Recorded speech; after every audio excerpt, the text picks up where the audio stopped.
président du COJEP, mesdames et messieurs les militants et militantes sympathisants du COJEP, vénérables chefs traditionnels, je pourrais ajouter chers collègues, chers amis de la presse, mesdames, messieurs, tous en vos rangs, grades, titres et qualités. La rentrée politique de votre parti, le COJEP, me donne l'occasion d'être avec vous ce dimanche 12 mai 2024. Je voudrais, au nom des populations du district autonome de Yamoussoukro et en mon nom propre, vous souhaiter la plus chaleureuse et la plus cordiale des bienvenues sur les terres de Félix Houphouët-Boigny et vous dire merci d'avoir choisi Yamoussoukro.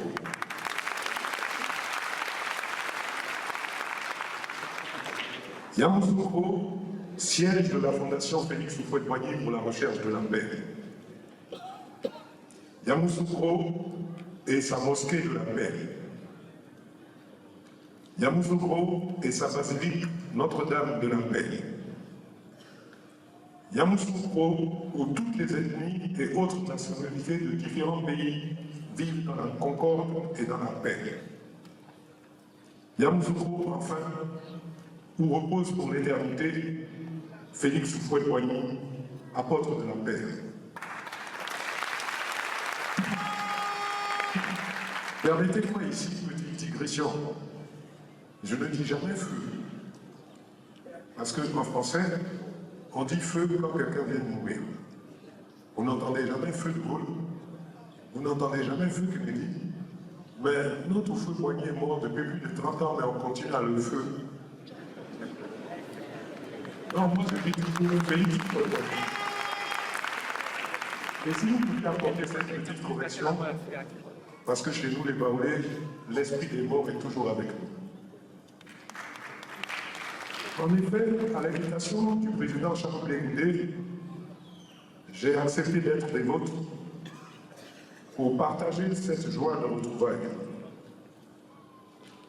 Mesdames, Messieurs, depuis son retour de la haine, le président du COJEP a un discours apaisé. Et à travers ses déclarations, il appelle les Ivoiriennes et les Ivoiriennes et tous ceux qui vivent sur le territoire national à la paix, à la réconciliation et au rassemblement.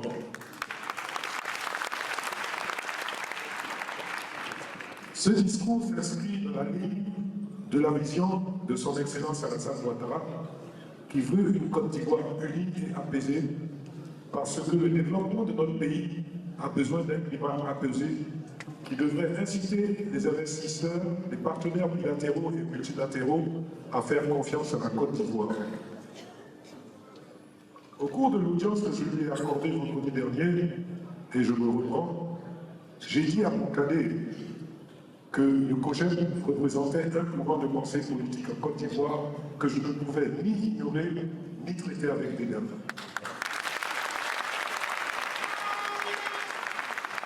Je lui ai également dit que c'est de la confrontation de nos idées que peuvent naître des vérités bénéfiques à notre jeunesse et à notre pays.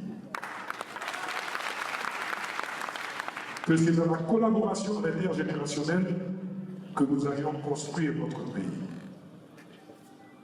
Nous, vos aînés, avons besoin de vous entendre, de vous écouter, pour mieux satisfaire vos besoins. Vous, nos cadets, avez besoin de nos conseils.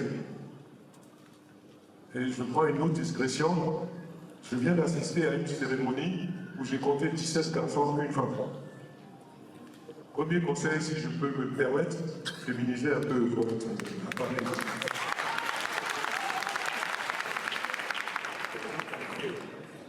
Pour ma part, et si vous le voulez bien, je suis prêt à jouer ce rôle de grand frère.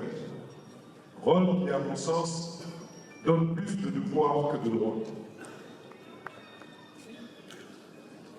Je saisis l'occasion qui m'est offerte pour interpeller du haut de cette tribune toutes les chapelles politiques de notre beau pays aux fins de les inciter à un discours et à un comportement qui invite à la paix, à la concorde, pour qu'enfin nous ayons des débats d'idées et non plus des débats d'hommes. Et je citerai ici Son Excellence le Président Félix Houphouët-Boigny, la paix n'est pas un vain mot, c'est un comportement. Tout en vous réitérant mes remerciements pour le choix de Yamoussoukro, je vous invite, en marge de votre rentrée politique, à profiter des charmes que vous offre notre belle cité de Yamoussoukro. Et avant de vous remercier, Madame Pulchéry Mané, j'ai beaucoup entendu parler de vous. Nous ne nous sommes jamais rencontrés, nous ne nous connaissons pas. Vous avez dans votre discours soulevé de nombreux points qui méritent débat. Et croyez-moi, vous seriez surpris de mes opinions.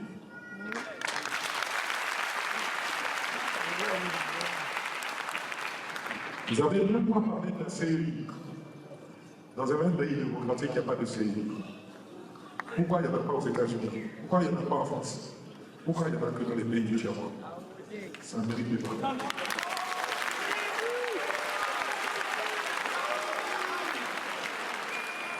Dans un vrai pays démocratique, il n'y a pas de ministère de la communication. Ça n'existe ni en Angleterre ni aux États-Unis, où la presse est vraiment libre. Dès lors qu'il y a un ministère de la communication, de l'information, appelez-le comme vous voulez, c'est que la presse n'est pas libre. Et je vous le répète, madame, vous seriez surpris de mes opinions là-dessus. Je finirai encore une fois avant de vous dire merci. J'ai 72 ans.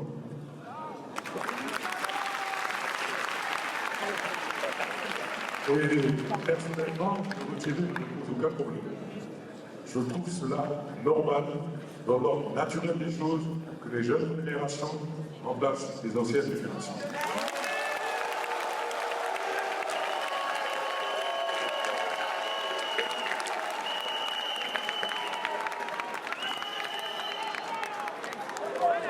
J'ai 72 ans, mais dès 40 ans, je devrais déjà être à la place où je suis, et donc de remplacer d'autres. Je devrais donc trouver normal que d'autres veuillent me remplacer.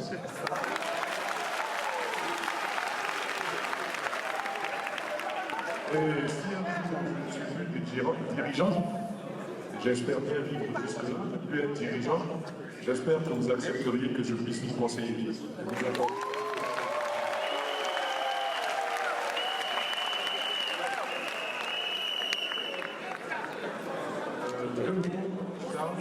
Ça a été un plaisir, moi aussi je ne te connaissais pas. Je ne t'avais jamais rencontré, je n'avais jamais échangé avec toi. Mais quand tu es rentré dans mon bureau, tu as dit deux mots. Tu as dit « cher aîné ». Et je t'ai répondu par deux mots, « cher cadet ». Toutes les portes nous sont ouvertes.